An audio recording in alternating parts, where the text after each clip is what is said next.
sənət cəmiyyətinə nəzər salanda yəqin ki, səni təəssüfləndirən, qıcıqlandıran məqamlar da olur. Məsələn, bu Yəqin ki. günləri baxırsan ki, elə müğənni adı ilə efirlərə çıxanlar var ki, məsələn, Bəli. sosial şəbəkədən çox güclü axın var da, bilirsən, efirlərə. Bax, hansı məqamlar səni daha çox qıcıqlandırır? Məni qıcıqlandıran məqam odur ki, bir müddət əvvəllər də var idi. Hansısa bir xanım, ifaçı deməyim, sadəcə yəni Oxuyan. hə, oxuyan, oxumayan, əslində oxumayandır.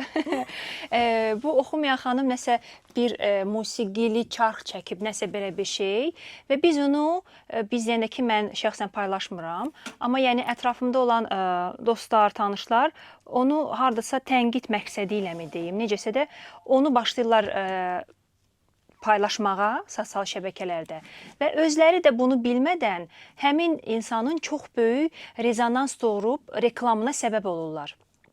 Çünki mən baxıram, mən onu sözlə çatdırıram kiməsə, o baxır, belə arı pətəyi kimi hamısı başlayır yayılmağa və həmin insan bir də gördüyüm bir müddətdən sonra artıq onu bəzi kanallar, bəzi verilişlərə maraq səbəb oldu və çağırırlar artıq verilişlərə. Ulduza çevrilir. Hə, yəni belə-belə bu xanım olsun, bəy olsun, ya daha çox xanımlardır və başlayırlar çıxmağa.